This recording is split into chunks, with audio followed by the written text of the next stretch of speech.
That is to say, I must not say there is no end to violence, for I don't know.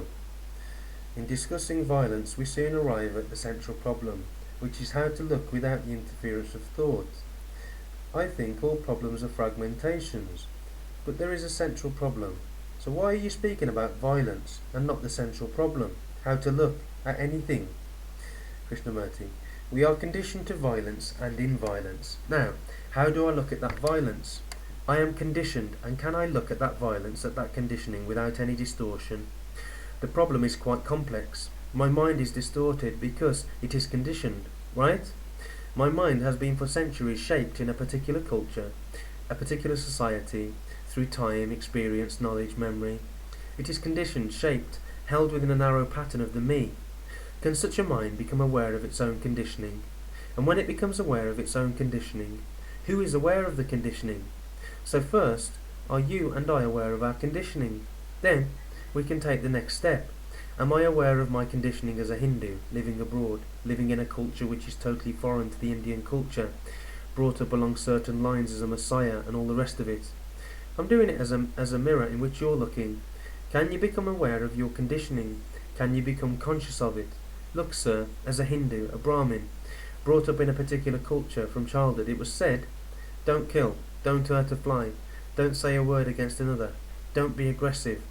That has conditioned the mind from childhood, and if it is merely a conditioned response which says, don't be violent, then it is another form of violence.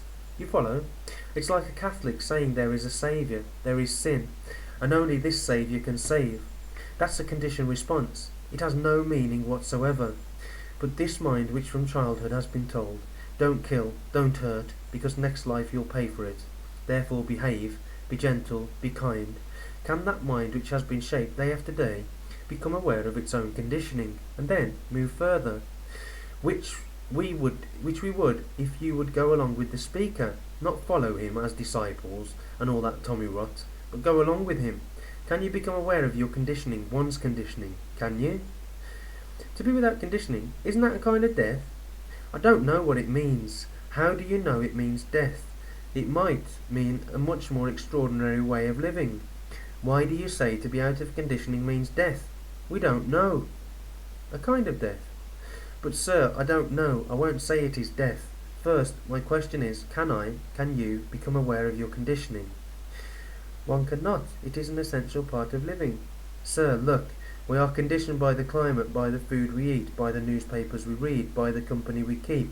We are conditioned by the wife, by the husband, by the job, by techniques, by everyday influences and experiences. We are conditioned. Now, can I become aware of that conditioning? Just one conditioning. One can begin with this certitude. Whether it is pleasurable conditioning or unpleasant conditioning, are you aware of your conditioning? One conditioning interacts on another. Yes, sir, I know they're all related to each other, but I am saying begin with one conditioning. As an Englishman, as a Frenchman, as a Catholic, or if you're inclined towards communism, or peculiar sexual aberrations, just one conditioning. I'm aware of some of my conditioning, but nothing happens. Why should anything happen? Nothing happens because you don't feel that you are caught like a prisoner within four walls of conditioning. A prisoner within four walls says, I am in prison, I want to get out. Sir, is it possible to be aware of one's conditioning, the state one is in? I know it.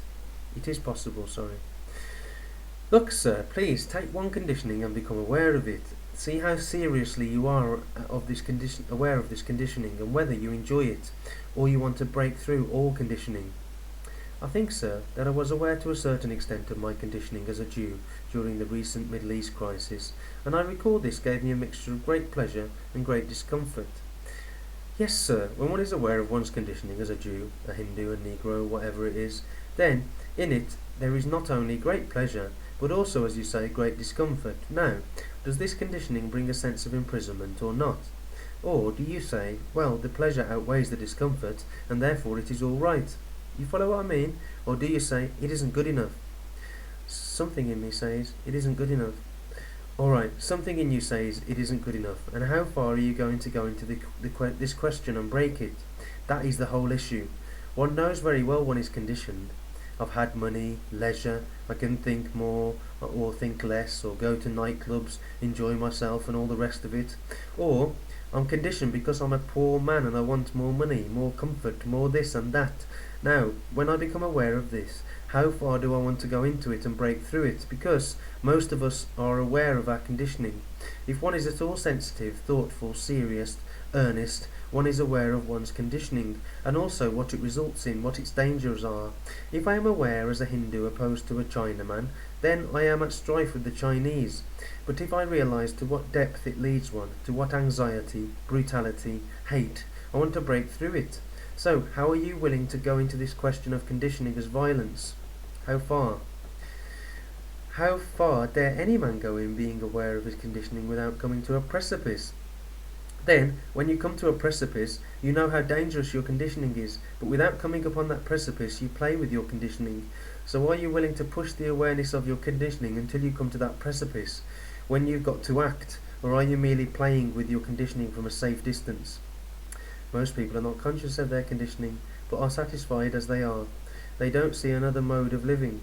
But if we are deeply hurt by circumstances of life as a consequence of our conditioning, our eyes are opened up, but it's a rare event.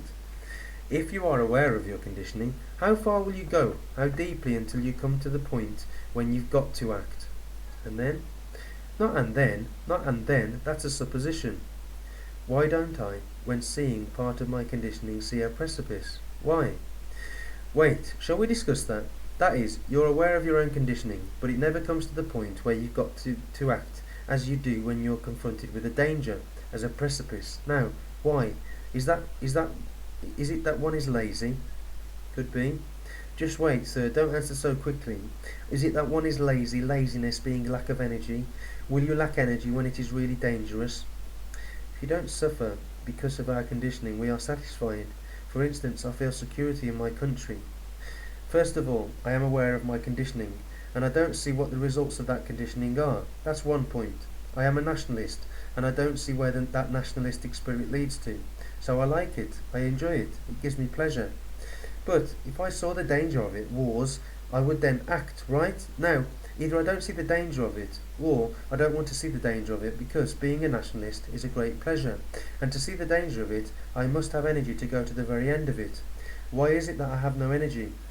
Please stick to that one point.